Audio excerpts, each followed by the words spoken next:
puji Tuhan. Kita beri tepuk tangan untuk Tuhan Yesus. Silakan duduk kembali. Shalom juga kepada GMS Favor Jakarta yang sekarang sedang menyaksikan live. Betul kan? Sekarang lagi menyaksikan live. Saya bisa merasakan kehadiran Anda di dalam hadirat Tuhan. Mari kita beri tepuk tangan untuk anak kita, adik kita, GMS Favor Jakarta. Beri tepuk tangan untuk mereka. Praise the Lord. Ini adalah doa malam pra FKA 18 di Jakarta minggu depan. Dan hari-hari ini saya mau terlebih dahulu sharing dengan Anda apa yang saya rasakan di hati saya. Hari-hari ini saya gelisah. Tapi jangan salah sangka dulu. Gelisah saya gelisah yang baik. Saya gelisah sekali. Setiap kali berdoa sendiri, saya nggak tahan. Baik itu di ruang kantor saya atau di kamar tidur saya kudu selalu mau keluar saja. Bukan karena saya tidak kerasan dengan Tuhan, tapi saya merasa agak sedikit gugup, nervous. Bagaimana tidak? Dalam waktu berapa hari lagi saya akan ke Jakarta. Dan bersama-sama sebagai satu tim kita akan memimpin begitu banyak orang yang live hadir di sana maupun lewat live streaming nanti ke seluruh dunia. Kita bawa mereka, pimpin mereka, tuntun mereka masuk ke dalam hadirat Allah yang bukan di level pelataran. Yang bukan bicara soal pertobatan semata-mata, tapi yang masuk ke dalam ruang tahta sucinya. Ruang Maha Kudus bukan tempat sembarangan bisa masuk. Meskipun Yesus sudah datang membuka jalan bagi kita lewat tubuhnya, itulah tabir sesungguhnya. Tapi diperlukan persiapan hati untuk bertemu dengan Sang Raja seperti Esther yang mau ketemu dengan Ahasiweros barang cuman semalam, dia dandan setahun. Awal mula saya tidak mengerti perasaan saya, kenapa tiba-tiba saya gelisah. Agak sedikit rasa bersalah, kok gak tahan berdoa sendirian. Awal-awal begitu pikiran saya, tapi Roh Kudus hibur saya. Dia berkata kepada saya seperti ini, gak usah khawatir Philip. Anak Allah pun waktu di Getsemani tidak berani, bukan tidak berani kata yang salah. Mungkin dia tidak tahan untuk bisa berdoa sendiri. Dia bawa 3 muridnya yang paling dekat dengan dia, Petrus, Yohanes, dan Yakobus, untuk maju satu lemparan batu jauhnya dari murid-murid yang lain yang sedang tertidur. Mereka diajak mendekat untuk menghampiri tata Bapa, sekalipun akhirnya ketiga murid tersebut tertidur pula. Iya ya, Yesus waktu itu gelisah. Tentunya nggak bisa dibandingkan pengalaman Tuhan Yesus dengan pengalaman saya. Saya siapa? Saya cuma kutu. Tapi anak Allah pun pernah merasakan kegelisahan yang luar biasa. Saya juga. Setiap kali mau FKA seperti daging ini mau disembelih. Seperti domba kambing yang pada waktu Idul Adha, yang besok pagi nasibnya sudah semuanya sama. Salah satu hal yang membuat saya juga merasa sama seperti disembelih adalah kalau anak-anak rohani saya mengadakan festivalnya. Seperti kemarin kuasa nama Yesus, kuasa kasihnya, pendeta Samuel Muji, pendeta Mimi, lalu nanti suatu hari pendeta Fuji, ya, yang di sana ada kata amin saya dengar itu ya, di Jakarta saat ini juga. Ya, saya bisa gugup, nervous waktu kuasa nama Yesus itu. Saya dan istri dan keluarga keliling-keliling di dekat super mall sana. Cuma nyetir di mobil puter-puter. Rasanya nervous, kepingin masuk nanti. Kalau saya masuk membuat mereka semakin nervous. Kalau saya masuk nanti ke SSCC membuat huru hara nanti. Mimi kelihatan saya nanti gimana perasaannya, ya kan? Mentornya ada di sana. Tapi hati itu, ya begitulah kalau mau festival. Ini sesuatu yang baik. Saya sebut ini adalah joyful. I'm joyfully nervous. Saya gugup secara bahagia.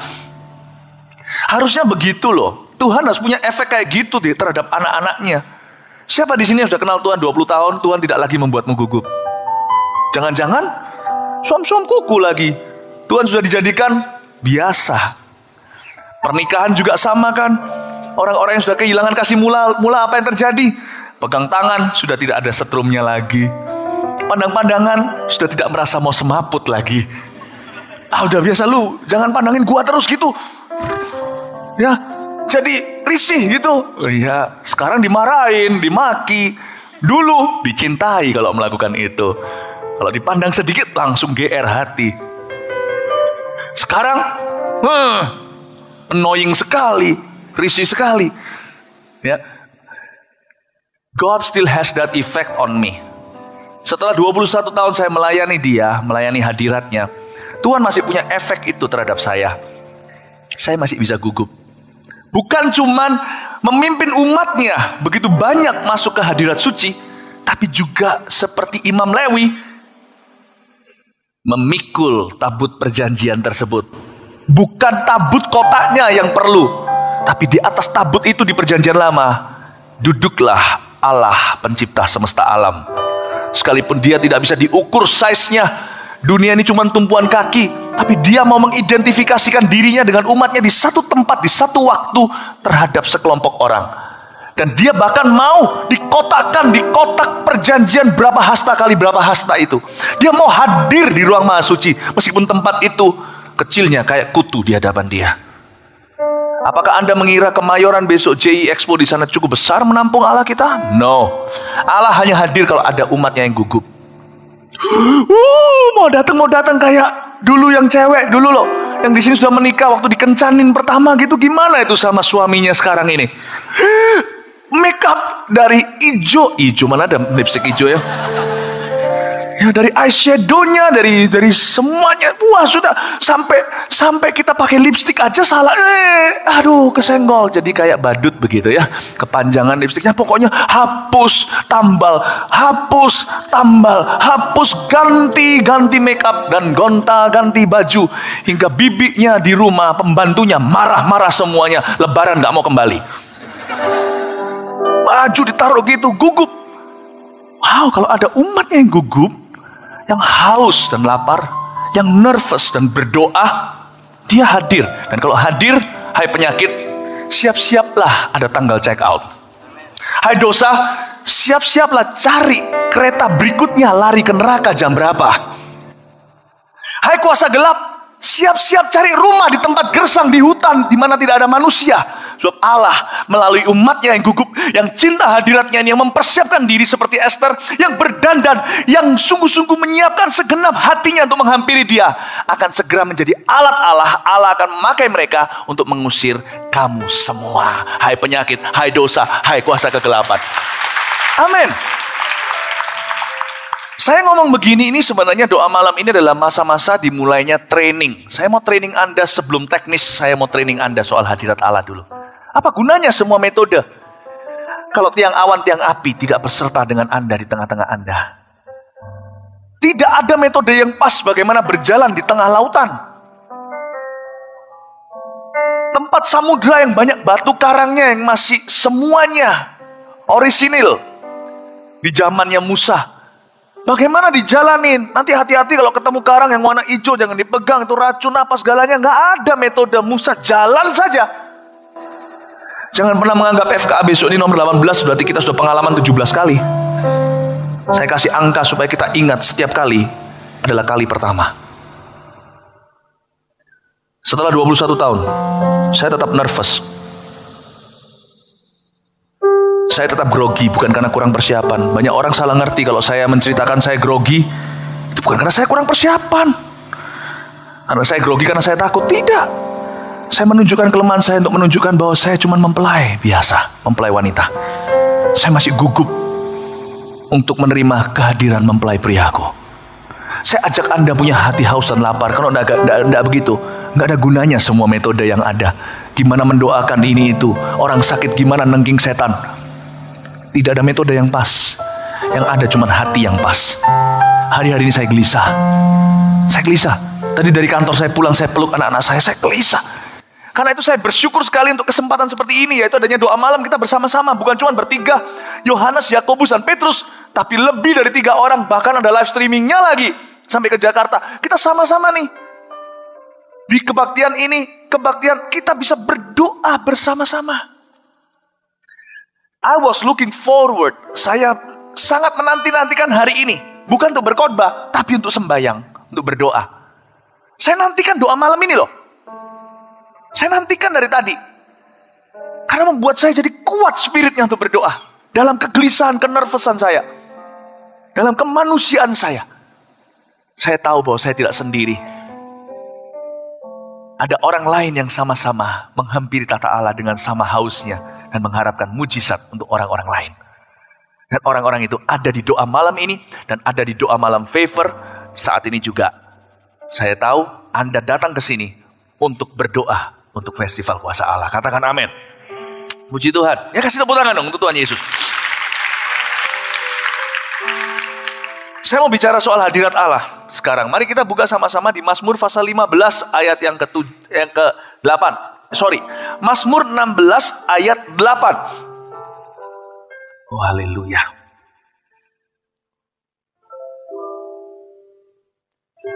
Pembahasan kita cuma satu ayat saja. Saya jelaskan terlebih dahulu tentang hadirat Allah.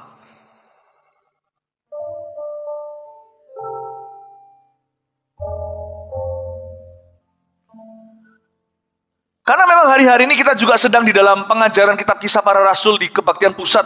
Dan Favor juga ikut. Yang kemarin live streaming itu hari Minggu. Saya beri tema bukan? Kisah Rasul 1-4 sudah kita bahas. Kalau AOG dan Pro-M gak ikut di pengajaran itu, nanti lain kali saya akan aturkan lagi. Tapi pembahasan kita di Kisah Para Rasul saya beri judul tema urapan. Waktu kita sekarang buka ayat ini tetap dengan Alkitab terbuka di tangan kita, saya mau jelaskan sedikit perbedaan urapan dan hadirat. Hadirat Allah. Saya tidak percaya seseorang bisa langsung diurapi tanpa terlebih dahulu masuk hadiratnya. Jangan-jangan urapan seperti itu urapan terpaksa. Aku mengusir setan demi namamu Tuhan. Aku menumpangkan tangan dan orang sembuh. Tuhan berkata, aku tidak kenal kamu. Hai kamu yang pembuat kejahatan, enyah ke dalam api neraka. Kok bisa? Pertanyaannya, orang itu doain sembuh dan sebagainya. Bisa aja. Bisa aja. Karena Tuhan berbelas kasihan dengan orang lain yang membutuhkan. Jadi urapan itu kadang-kadang bisa nyasar. Sekali-kali bisa. Karena itu jangan pernah kita menakar hubungan kita dengan Tuhan berdasarkan apakah hari ini kalau saya melayani, apakah ada orang yang memuji atau tidak. Kalau hari ini saya melayani, apakah ada mujizat atau tidak? Kadang-kadang mujizat terjadi tidak ada hubungannya dengan saudara, dengan Anda dan saya. Sama sekali. Karena Tuhan menjawab doa orang itu. Sebelum saya bicara soal urapan untuk melayani, saya mau ingatkan bahwa yang lebih penting dari itu, sekolah dasarnya adalah Anda dan saya harus punya persekutuan tak putus-putusnya dengan hadirat Allah. Tinggal di dalam hadiratnya. Menghargai hadiratnya. Hidup di dalam hadiratnya. Kenapa Tuhan suruh orang tadi yang menyembuhkan dan bernubuat itu enyah ke dalam lautan api? Karena dari sejak dulu lama sekali orang itu sudah putus hubungan dan tidak lagi mencari hadirat Allah. Pikirannya cuma profesional gimana melayani. Seorang pengkhotbah bisa khotbahnya bagus kalau dia belajar dan sekolah mungkin. Dan orang lain pasti dapat sesuatu yang namanya firman yang dibagikan. Tapi sebenarnya kalau Allah pakai dia sekali-kali seperti itu, tidak sebanding apabila orang itu memutuskan untuk tinggal dalam hadiratnya. Maka orang itu tidak cuma dipakai sekali-kali, orang itu akan dipakai dengan luar biasa sekali. Dan seterusnya. Mereka akan berjalan makin lama makin kuat hendak menghadap Allah di Sion. Mazmur 84. Supaya tidak bingung ya, saya jelasin sedikit. Urapan itu harus keluar dari hadirat. Sebelum Daud menumbangkan Goliat, dia dengan kecapinya di halaman belakang papanya menggembalakan domba rumah dan keluarga dia. Dan dia bersekutu dengan Tuhan. Lahirlah banyak mazmur. Kita nggak tentu bisa main gitar atau menyanyi, nggak apa-apa. Tapi ada hati yang menyembah, yang suka masuk hadirat Allah. Waktu Tuhan membutuhkan Daud, setiap saat, setiap waktu, mudah sekali dia diurapi. Asal ada kebutuhan di depan dia, ada tantangan, rintangan sekaligus. Kalau Daud ada di sana, Tuhan langsung kirimkan urapannya melalui tubuhnya dan tumbangkan Goliat. Jangan pandangannya ke mujizat. Miliki keyakinan dan persekutuan dengan hadirat Allah dulu. Jangan langsung ke SMA, SMP dan SD dulu. Fondasi itu perlu. Kalau tidak gitu nanti suatu hari kita dapat perintah enyahlah. Nah itu cilaka kalau itu terjadi, celaka. Orang yang berkata aku menyembuhkan demi namamu harusnya menyembuhkan lebih banyak lagi andai kata dia tidak putus hubungan dengan Allah. Nggak cuma terjadi sekali-kali, bahkan bayang-bayangnya bisa menyembuhkan nanti. Orang yang berkata aku bernubuat demi namamu, Oh, kata-katanya akan jauh lebih memberkati karena dia tidak perlu menyandung siapa-siapa. Setelah berkhotbah membuat banyak orang-orang jadi tambah tidak percaya Tuhan setelah itu. Orang yang berkata, aku mengusir setan demi namamu, lebih banyak kali ini bukan setan aja yang diusir. Neraka bisa tutup karena hidupnya. Andai kata kita menghargai hadirat Allah, jauh lebih luar biasa buahnya, bukan 30 kali ganda, tapi 100 kali lipat. 100 kali ganda, bukan cuma lipat. Saya mau ajak kita untuk melihat kepenuhan itu terjadi lewat hadirat dulu, belum urapan. Saul, Raja Saul, diurapi enggak? Diurapi dia. Tuhan sekali urapi, masih ada sisa-sisa urapannya. Tradisi sejarah mengatakan, mungkin masih ada 14 tahun kemudian, Saul masih mengalami afterglow, seperti lampu itu dimatikan kalau tadi nyalanya terang sekali. Masih ada sisa-sisa cahaya, bukan? Kalau Anda di tempat gelap, lampu dimatiin, cepat-cepat lari, karena masih ada sisa cahaya, Anda tidak terantuk kakinya dengan batu. Atau dengan dinding, Anda masih bisa mencari jalan keluar. Atau pintu di mana. Saul waktu glow-nya, waktu dia punya kilauan mulai redup, itu masih ada waktu 13-14 tahun, dia masih berkemenangan lawan Filistin. Filistin gak bisa apa-apain dia. Tapi dasar memang kalau orang sudah tidak bersekutu dengan Tuhan ya, orang yang sudah exit dari hadirat Allah, cepat lambat akan binasa. 14 tahun kemudian, Saul bunuh diri. Jangan mana tertipu dengan mujizat. Kalau itu terjadi padamu, apakah itu masih terjadi dengan kekuatan hadirat Allah 100% atau cuma sisa-sisa? Sisa-sisa pengenalanmu hari yang lalu akan Tuhanmu. Jangan-jangan Anda masih bisa terus dipakai Tuhan sampai 14 tahun kemudian, tiba-tiba hancurlah hidupmu. Itulah yang membuat saya hari ini bertahan 21 tahun. That presence has preserved me. Hadirat itu telah memelihara aku. Pak Yohanes, Bu Lipi kenal saya dari Yohanes lebih lama lagi. Dari tahun 93 nih. Dari 94. Persis 20 tahun kita kenal ya. Dia kenal saya dari sejak saya pelayanan di Kopeng, Jawa Tengah. Dari sejak pelayanan hingga hari ini. I'm still a man of the presence. Saya tetap adalah seorang hamba hadirat itu. Bukan hamba urapan semata-mata. Betul ya Yohanes? Itulah sebabnya Tuhan masih bisa pakai saya. Bukan karena saya layak, tapi karena saya melekat dengan dia. No, lebih tepatnya, dia terus mau menerima saya dalam hadiratnya. Kalau setiap kali saya masuk. Be a man of God's presence. Jadi jangan pernah berpikir, aduh, aku belum bisa mengadakan mujizat dan sebagainya. Aku kok cuma dipercayai menggembalakan domba empek-empek di belakang halaman papaku. Bapakku di sorga. Nggak apa-apa, aku cuma fas biasa. Mana ada fas biasa? Siapa saja yang menaruh dirinya dalam hadirat Allah, kapan saja bisa dipakai. Jangan heran ya, nanti tanggal 15, 16 tiba-tiba Anda pegang orang lumpuh, boom, langsung dia berjalan. Jangan heran. Daud itu dari dia pegang empeknya ayahnya, sampai dia tumbangkan orang terkuat sejagat raya. Nggak ada proses, nggak ada wisuda. Langsung dialiri urapan begitu saja. Dan nggak berhenti di sana. Dia tambah dipakai, semakin dipakai, tambah luar biasa. Sehingga kemenangannya terdengar di mana-mana. Di mana dia menerobos orang Filistin dan menghancurkan menjadikan mereka porak-poranda. Dia terus dipakai, tambah dipakai, dan terus dipakai. Rahasianya bukan terletak di urapannya. Rahasianya terletak di hubungannya dengan Allah. Luar biasa. Dan detik di mana dia mulai lupakan hal itu, dia mulai angkat kaki dan berkata, aku memang dipakai, memang aku jagoannya mujizat. Berjalanlah dia di atas sotoh suatu hari. Tidak lagi bersekutu dengan Allah. Matanya mulai liar ke sini dan ke sana. Jatuhlah dia ke dalam dosa dengan Batsheba. Ketika dia merasa urapan membuat dia kebal, dia tidak lagi menjadi a man of the presence. Tidak lagi menjadi hamba hadirat. Maka matanya tertuju kepada dirinya, apa yang dia telah capai. Dan dia mulai mengukur dirinya, berdasar dirinya, bercermin dengan diri sendiri. Maka dia bangga dengan apa yang dia capai. Dia merasa dia cukup kuat, jatuhlah dia. Kalau kita tidak boleh berbangga dengan apa yang sudah kita capai, Anda yang di Jakarta contohnya, jangan merasa down. Jangan merasa minder kalau belum pernah ada satupun mujizat yang terjadi lewat tangan Anda. Kalau yang pernah terjadi lewat tangan saya aja saya nggak boleh banggakan, itu nggak ada urusannya dengan saya. Berarti orang yang nggak pernah dipakai sama sekali, hati-hati. Tanggal 15 dan 16 di FKA, Anda jamah tangan Anda, letakkan tangan Anda ke satu mata seseorang, mata yang buta akan melihat untuk pertama kali. Dan itu akan menjadi mujizatmu pertama kali minggu depan. Bisa mengerti kebenaran ini? A man of the presence. A man of the presence. Jadi urapan itu harus keluar dari hadirat. Kalau enggak, masih ada enggak? Kalau orang itu melakukan pelayanan dalam nama Yesus, masih ada, tapi hasilnya enggak seberapa, cuman sekali-kali.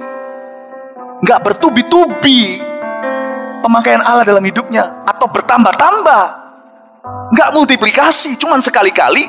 Kayak lotre saja, dan itu pun kalau terjadi enggak ada hubungannya dengan dia, bukan karena dia. Karena Tuhan cinta kepada orang yang mencarinya.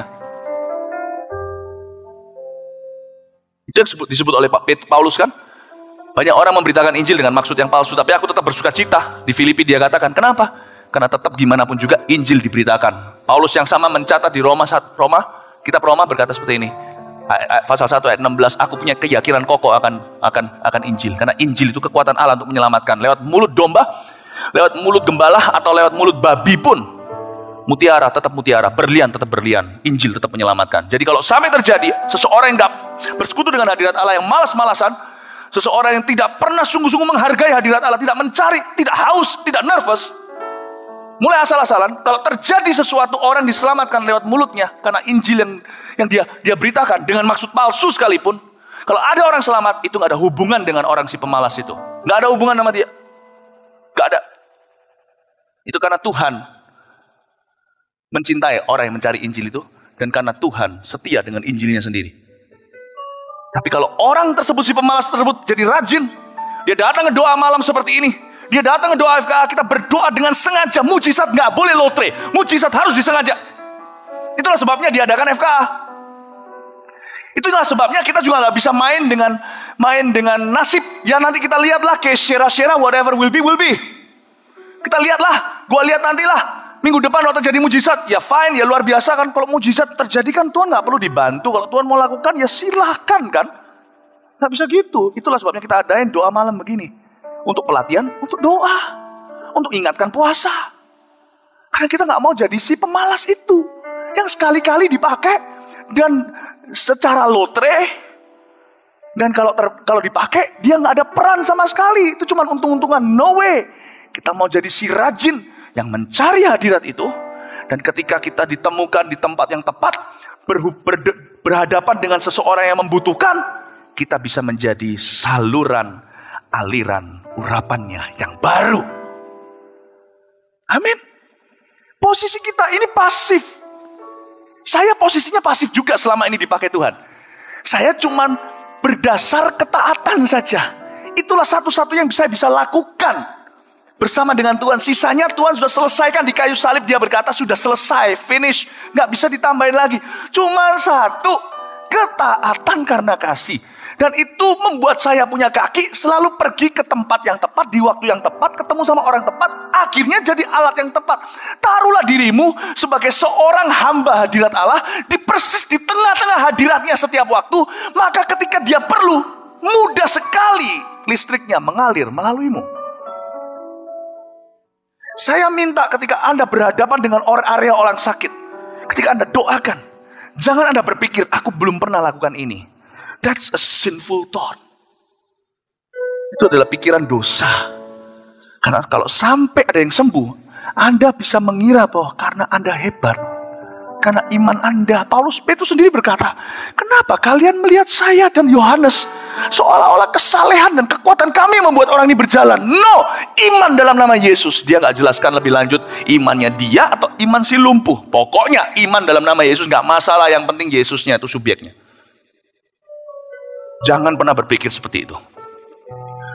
Letakkan dirimu selalu di pusat, di porosnya kehendak dan hadirat Allah selalu. Dan taat. Suruh doain ya doain. Gak usah dengar suara.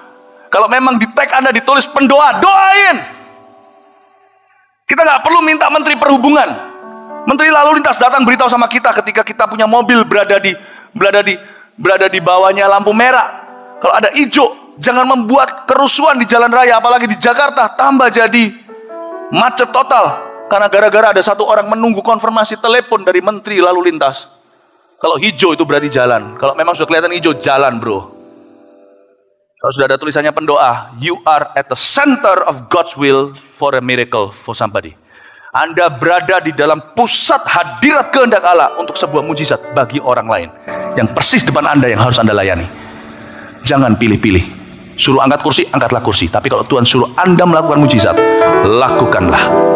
Tak ada bedanya mengangkat kursi dengan melakukan mujizat. Semua kita lakukan dalam namanya. Semua adalah kekuatannya. Untuk kita bisa angkat kursi, nggak percaya, tanya orang stroke, bisa angkat kursi nggak? Dia memohon kekuatan dari Tuhan. Dia menunggu. Kalau Anda masih kuat, angkat kursi dengan kekuatan Tuhan. Doain orang supaya mujizat terjadi juga dengan kekuatan Roh Kudus. Amin, Bapak Ibu Saudara. Bisa mengerti ini, konsep ini? Be a man of the presence. Jadilah manusia hadirat Allah. Saya mau jelaskan pada Anda, jadi karena itu jangan pilih-pilih urapan. Diurapin untuk apa? Terserah Tuhan, pakai aku pokoknya. Resumeku nggak ada punya pengalaman di situ. Tuhan kalau cari sekretaris, dia nggak cari gelar maupun pengalamannya, dia cari hati. Interview dengan Tuhan itu paling gampang. Tidak ditanya, kamu pernah nggak akuntansi? Kamu pernah nggak jadi sekretaris di perusahaan mana berapa? Tuhan nggak. Kalau datang, Tuhan tidak ungkit-ungkit. Yakobus katakan masa lalunya. Ketika dia datang, Tuhan cuma tanya, kamu punya hati nggak untuk kupakai? Ya Tuhan, ini aku. Utuslah aku, masuklah. Tuhan bilang, masuklah, ambillah bagian di dalam pekerjaan Bapakku. Paling gampang interview dengan Tuhan. Makanya orang yang sok pinter nggak bisa dipakai Tuhan. Tuhan belum ngomong apa diguruin, tapi Tuhan aku bisa ini, bisa ini. Next, anak kecil langsung masuk. Amin. Oke, saya jelaskan sekarang tentang hadirat Allah. Ayat 8, Mazmur 16 ayat 8. Aku ingat ya, ini dari Daud ya, ini luar biasa. Aku senantiasa memandang kepada Tuhan, karena Ia berdiri di sebelah kananku, aku tidak goyah. Saya minta Anda perhatikan kata aku tidak goyah dulu, artinya aku nggak takut. Tidak goyah di situ artinya aku nggak takut disuruh apapun sama Tuhanku. Gua ini sedikit Jakartaan karena orang-orang sekarang kan Jakarta lagi, ini kan untuk mereka ya. Gua disuruh apapun melaku. Campur Surabaya nih. Ya, inilah perpaduan luar biasa. Gua disuruh apapun melaku. Aku disuruh apapun jalan. Aku tidak goyah, itu artinya begitu. Terjadilah padaku sesuai kehendak-Mu. Saya minta setiap kita di sini hari ini di detox dari diri sendiri. Biarkan Tuhan mulai sekarang detik ini mempersiapkan sampai FKA. Dia berkuasa dalam diri setiap konselor dan setiap pelayannya. Let it happen. Berserah. Aku tidak goyah artinya aku disuruh apapun jalan aku nggak takut. Nah, Daud berkata disinilah kekuatannya. Aku senantiasa memandang kepada Tuhan, karena Ia berdiri di sebelah kananku. Kekuatan Daud terletak pada memandang kepada Tuhannya. Sebab kalau kita memandang pada diri sendiri, selalu merasa kurang, betul? Kalau kita memandang pada diri sendiri, selalu tertipu. Perkataan saya bisa atau nggak bisa selalu tidak pernah terjawab dengan pas. Tapi aku memandang kepada Tuhan. Aku memandang kepada Tuhan. Karena Ia berdiri di sebelah kananku. Oke, saya mau jelaskan kepada Anda soal hadirat Tuhan. Katakan berdiri, Tuhan berdiri di sebelah kananku. Katakan sekali lagi, Tuhan berdiri di sebelah kananku. Kenapa sebelah kanan? Ayo. Gak masalah sebenarnya kanan atau kiri. Tapi si pemazmur dihinggapi Roh Kudus, memberikan satu lokasi untuk Tuhan. Tujuannya bukan karena Tuhan dibatasi. Tujuannya adalah membuat hati umatnya pasti. Tuhan punya alamat. Sejak Mazmur ini dijadikan, Tuhan punya alamat. Dia yang tak beralamat. Sorga cuma tempat duduknya. Dunia ini cuma tempat taruh kakinya. Satu saja, bukan dua. Nggak cukup dua. Memberikan alamat pada dirinya agar dia mudah dicari. Aku di sebelah kananmu.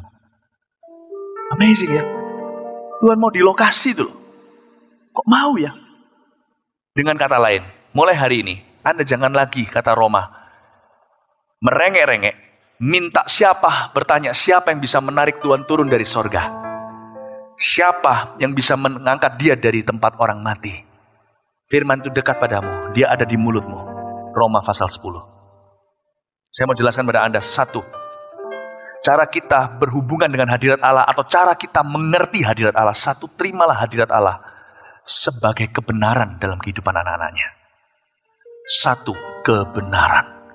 Hadirat Allah untuk anak-anaknya itu sebuah kebenaran. Sekali-kali aku tidak pernah menolak kamu. Sekali-kali tidak pernah meninggalkanmu.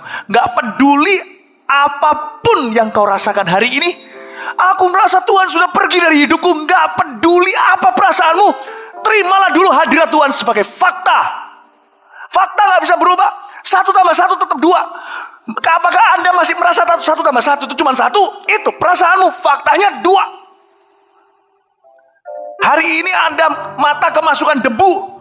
Semua serba abu-abu, tidak mengubah fakta bahwa yang namanya rumput tetap hijau atau hijau mangga. Tergantung dikasih air atau enggak.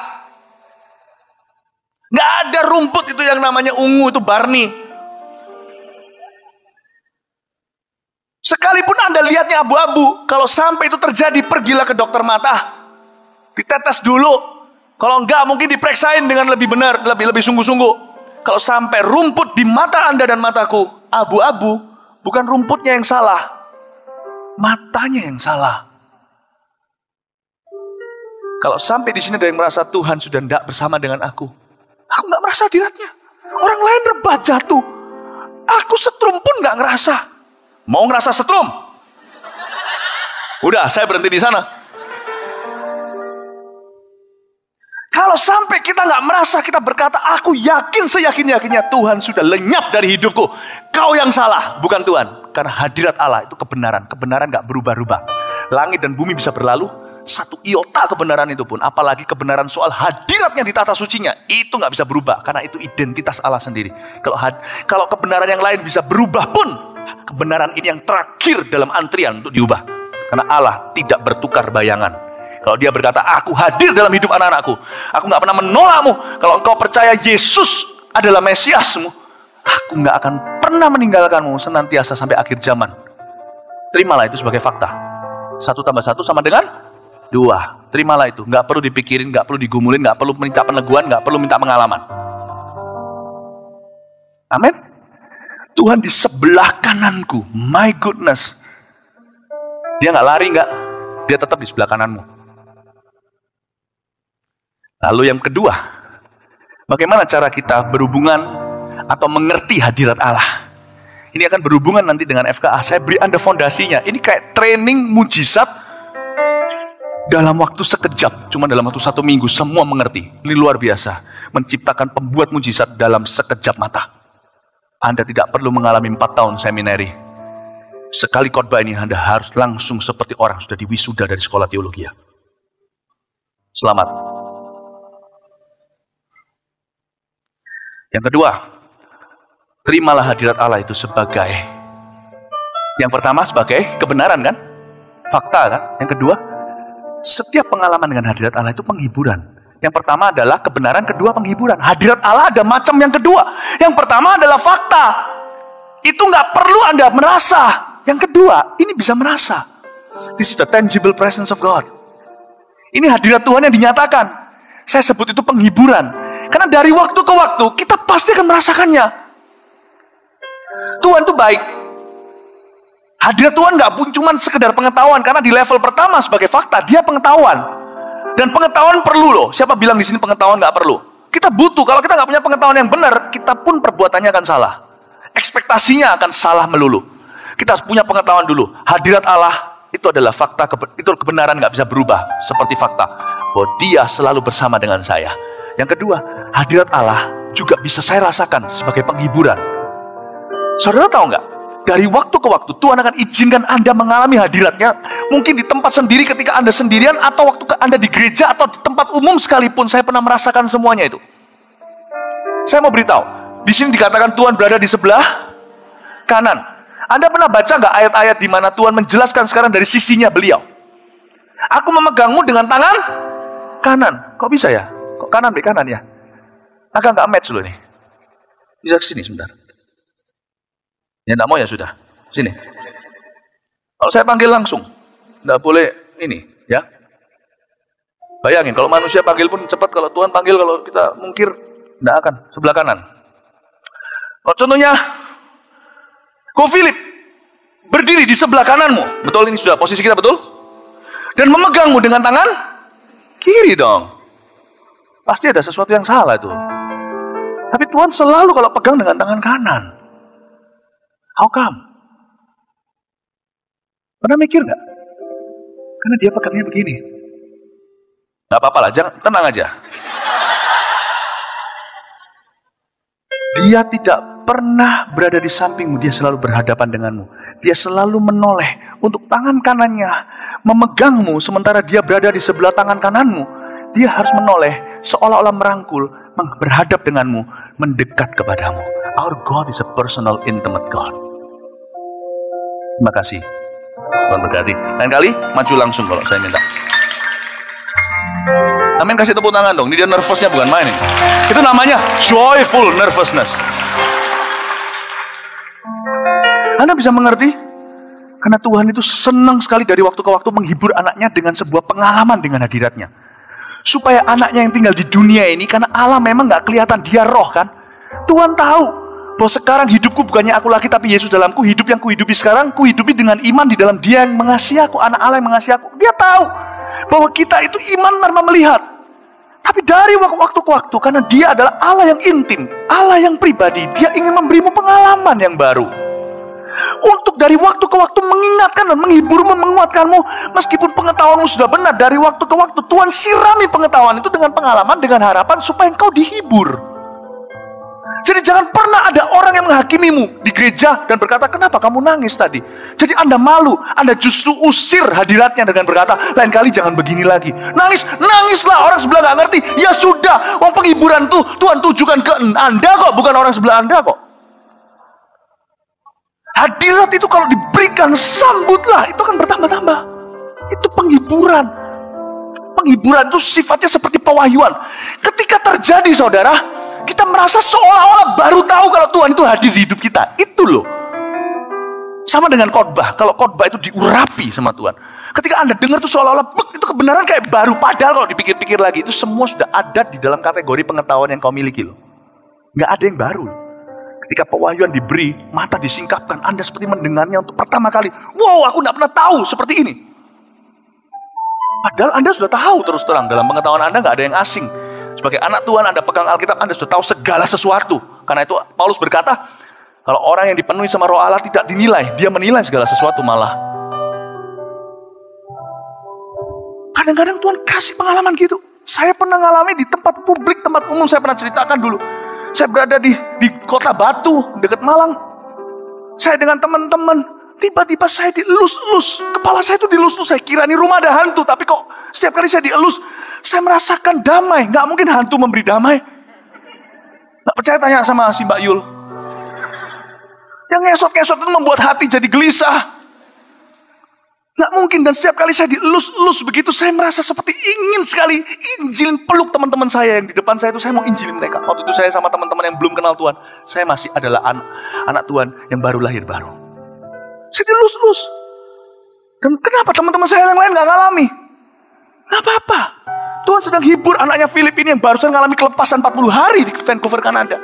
Waktu itu saya baru berapa bulan kenal Tuhan. Tuhan mau ingatkan saya, aku masih ada di hidupmu sekalipun kamu sudah punya teologi yang benar.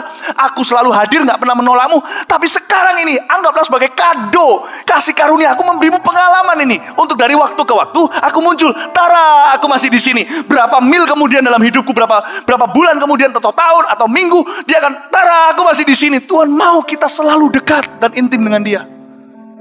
Ada waktunya saya di gereja, saya nangis. Bukan cuma waktu saya bertobat, saya nangis. Orang kanan kiri saya lihat, ngapain lu nangis? Padahal cuma pengumuman. Jangan jerit-jerit, jangan cari perhatian. Mau pengumuman, besok minggu depan kita akan ada. Gitu jangan.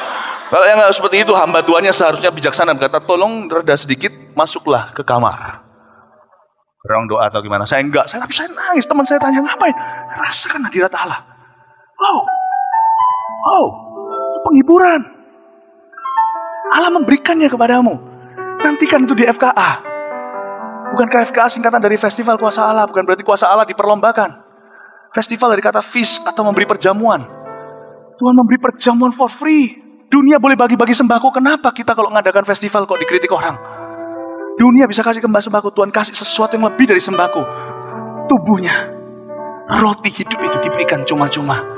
Wow, saya yakin besok berapa orang di JI Expo Kemayoran.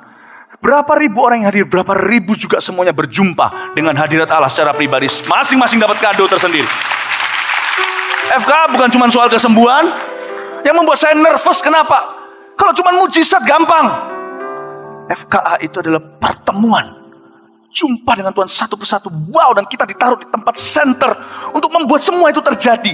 Bukan membantu Tuhan. Tapi untuk memastikan semua terkendali. My goodness, what an honor. Kehormatan yang kayak apa itu? Jangan pernah remehkan sebuah kebaktian. FKA bukan kebaktian biasa. Itu seperti goncangan Bethesda. Akan ada satu waktunya. Saya berdoa, kegerakan tidak pernah mati. Kalau kita semua mati, Tuhan belum datang kembali. Saya berdoa akan ada orang-orang yang berani melanjutkan dan berkata, aku mau seperti Imam Lewi. Angkat tabut perjanjian itu, masuk ke generasi dan negeriku. Soalnya banyak orang mengadakan ini dan itu, bagi sembako, semua ikut-ikut. Semuanya, gak cuma agama Kristen, semuanya. Semua itu perlu, kita harus bantu orang-orang miskin. Tetapi aku gak selalu bersama denganmu dengan kapasitas seperti ini, kata Yesus. Aku gak selalu begini. Tuhan, lawatlah kembali generasi kami. Saya berdoa GMS selalu berani untuk berdiri di posisi itu. Sekalipun disalah ngerti, kita bawa perjanjian itu. Seperti zaman Musa, tiang awan, tiang api. Tabul perjanjian itu, mereka berani pikul. Setelah itu, di zaman Maleaki, nggak ada tuh. Saya berdoa itu tidak akan pernah terjadi. Kita akan berani terus mengangkat itu. Amin. Dua, penghiburan. Yang ketiga apa? Mau tahu nggak ketiga apa? Ketiga ini pengurapan. Ini pengurapan. Tuhan berdiri di sebelah kananku. Tuhan berdiri di sebelah kananku. Aku tidak goyah. Ini pengurapan. Berkali-kali saya cuma sekarang buka kartu sama Anda ya. Kartu as saya buka.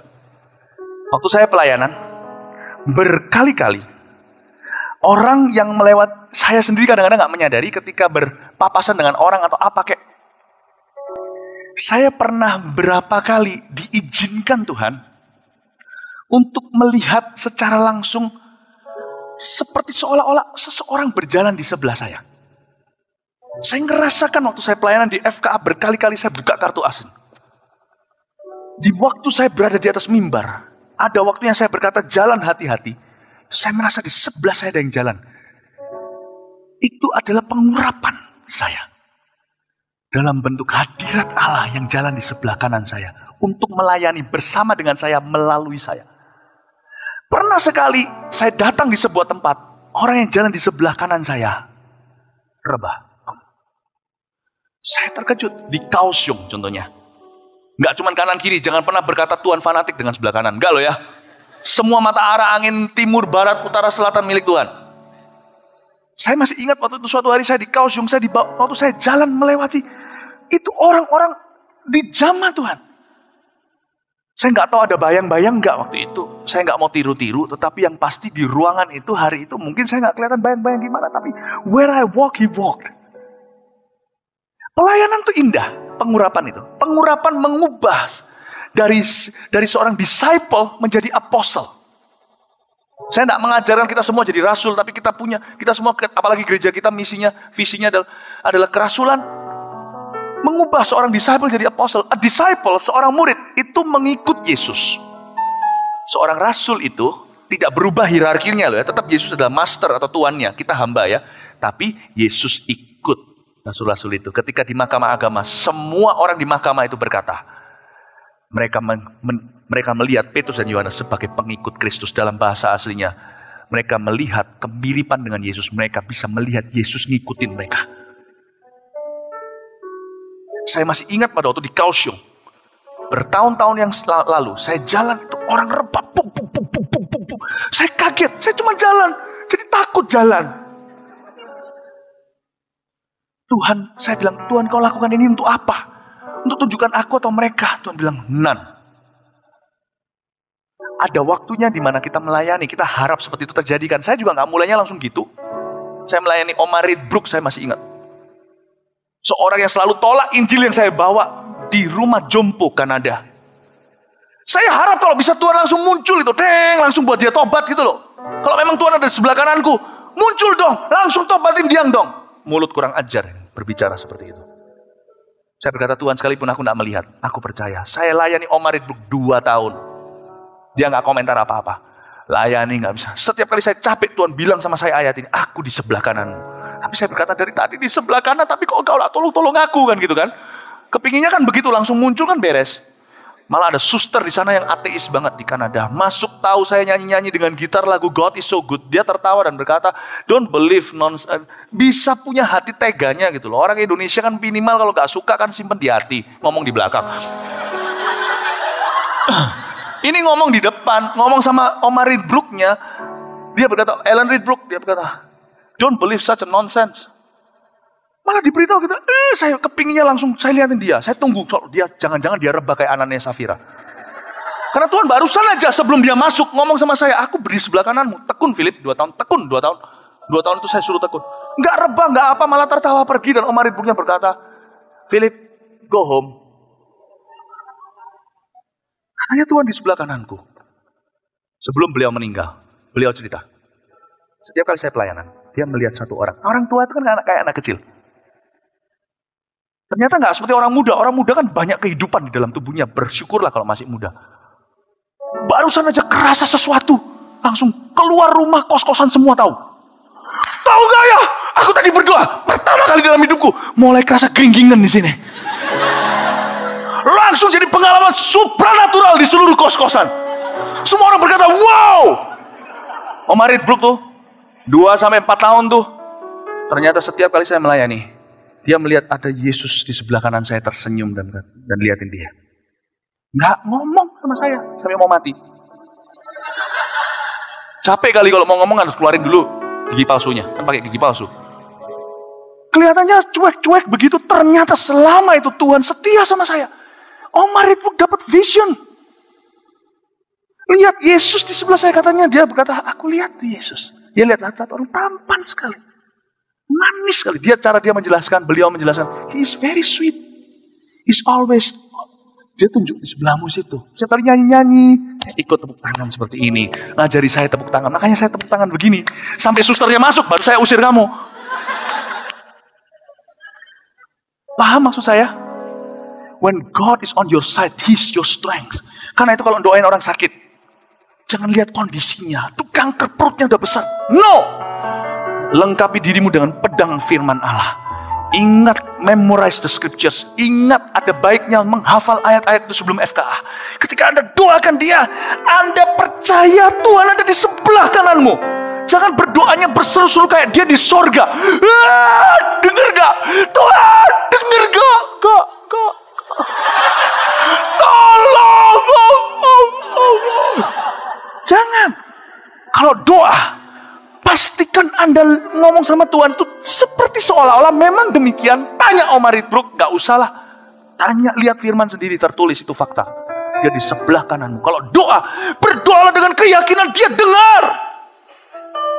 Dan kalau Anda keras suaranya, keraskan pada waktu Anda tengking penyakit itu. Karena yang kopok bukan Tuhan Yesus, tapi iblis yang kopok. Mengerti maksud saya? Kenapa kalau saya doakan Tuhan Yesus terima kasih untuk kesembuhan itu. Tuhan terima kasih. Oh Tuhan. Makanya Petrus kan berkata, emas perak tidak aku punya, tidak aku miliki, apa yang kupunya aku berikan padamu. Berjalanlah, gak ngotot. Tuhan terima kasih Tuhan Yesus. Aku yakin berdoa sungguh-sungguh. Kalau Anda perlu merem lah, kalau enggak ya enggak apa-apa. Tapi Anda yakin Tuhan ada di sebelah kananmu tadi. Mazmur 16 ayat 8 sudah memberitahukan kepada Anda kan. Kalau Tuhan ada di sebelah kanan Anda, berdoa. Tapi doanya jangan aneh loh ya. Orang yang di depan sini Anda terus ngomongin Tuhan sebelah kanan, nanti orang kira Anda ketenger atau apa, kan orang gak ngerti, salah tidur atau apa, suruh ke singsai, malah celaka. Nah gini, Anda gak usah fanatik di kanan atau kiri, tapi yang pasti ketika Anda berdoa, rasakan, sekalipun Anda gak merasa, percayalah sebagai fakta, Tuhan di dekat Anda, mendengarkan Anda. Setiap doa dalam nama Yesus didengarkan. Anda gak usah ngotot. Doa dengan iman aja sebesar biji sesawi. Jadi kalau saya doa tuh gitu, Tuhan Yesus terima kasih, bla bla bla dan sebagainya. Tuhan. Dan dalam nama Yesus semua kaget. Nah, kalau saya sudah mulai keras gitu, Anda harus tahu saya mulai bicara bukan pada Yesus. Saya mulai bicara pada si tuli yang tua itu. Si naga tua yang tuli itu. Itu iblis. Setiap kali saya keraskan suara saya. Kadang-kadang yang tuli benar-benar mendengar. Saya pernah doain orang di Bandung. Saya doain Tuhan Yesus, Tuhan kamu sama saya, tepuk saya, Roh Kudus beritahu, nggak usah ngotot. Percaya saja, only believe, all things are possible, only believe. Apa Indonesia gimana ya? Only believe, all things are possible, only believe.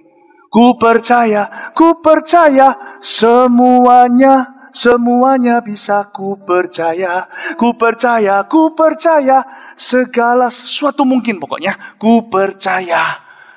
Saya mulai berdoa, Roh Kudus bilang sama saya, only believe. Langsung saya tiba-tiba setelah saya berkata, yes I believe, langsung tiba-tiba muncul di hati saya suatu amarah kali ini sama iblis. Marah. Karena dalam nama Yesus. Saya senang sekali waktu doa ditegur.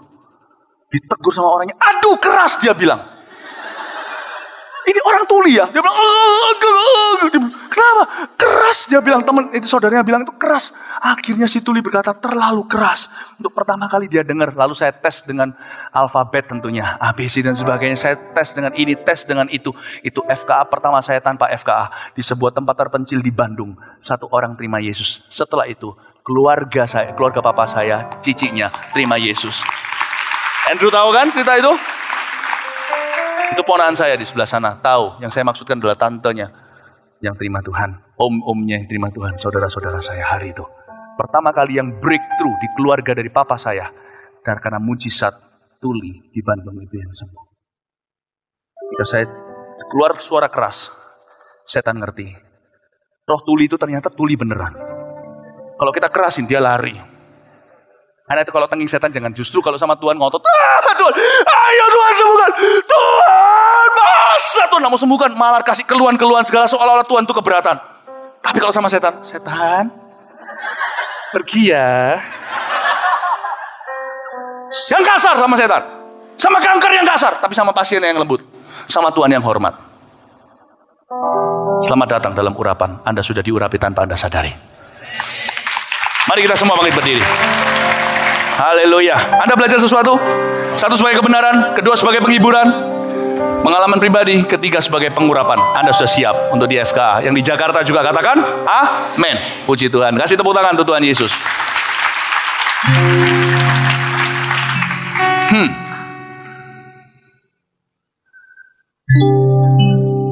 Jam berapa kebaktian berikutnya? Jam 10. Pak Adrian Sarwono akan melayani. Beliau sudah bersama dengan saya pergi ke sekeliling ke seluruh dunia. Boleh dikatakan salah satu orang Mawar Siaran yang telah bicara di audiens internasional di mana-mana. Sampai orang Inggris, orang China, orang segalanya itu malah justru adalah seorang volunteer. Dengarkan dia punya hati untuk FKA. Salah satu pengurus FKA. Saya sudah serahkan semua visi-visi itu untuk dia sharekan malam ini nanti untuk doa semalaman ceria. Dan juga yang di Jakarta, Pak Fuji nanti akan berdoa. Pak Fuji adalah, tahu nggak FKA ini cuma advertisement-nya aja. Suatu hari Anda akan melihat Pak Fuji, orang-orang seperti ini, Ko Fuji yang di sana. Ini orang-orang yang jauh lebih, Tuhan selalu beritahu sama saya, the better men are coming after you. Orang-orang yang lebih baik akan datang setelahmu. Not just a good advertisement. Saya cuma reklama yang baik aja yang membuat semua orang mau produk itu, kasih karunia. Tahu nggak lakon-lakonnya itu datang belakang, bahkan bukan saya, orang-orang seperti Ko Fuji. Anda perlu dengar nanti yang di sana, doa semalaman nanti di sana, ya, di Jakarta. Toh pulang sekarang nggak ada gunanya, macet. Tapi sekarang kita nggak usah terburu-buru tergesa-gesa, just enjoy a little bit, okay? The presence of God. Sedikit furskot kata orang-orang Surabaya, sedikit deposit. Saya nggak tahu Tuhan akan suruh saya apa sebentar, tapi saya merasa pelayanan saya malam ini tidak berakhir di firman, tapi ada impartasi. I don't know what. I just be prepared. Asyir-asyir juga. Kalau bisa yang live streaming juga, kalau bisa jangan putus hubungan dulu. Lanjutin aja terus, nggak apa-apa ya. Oh, thank you Lord. Tuhan berdiri di sebelah kananku, kata Alkitab. Apa kata firman tadi? Aku senantiasa memandang kepada Tuhan, karena Ia berdiri di sebelah kananku. Aku tidak goyah. Tuhan terima kasih. Untungnya Tuhan itu maha besar. Kalau tidak gitu, sungguh di sebelah kanan saya seperti penterjemah, pasti pusing. Saya keliling-keliling terus kalau khotbah. Sebentar kanan, sebentar kiri. Tapi Tuhan, Kau sabar sekali dengan hamba. Kau mau mengurapi dan menyertaiku. Terima kasih Yesus. Kumohon Kau sertai mereka. Kumohon Kau sertai mereka ya Tuhan. Haleluya. Thank you Lord Jesus.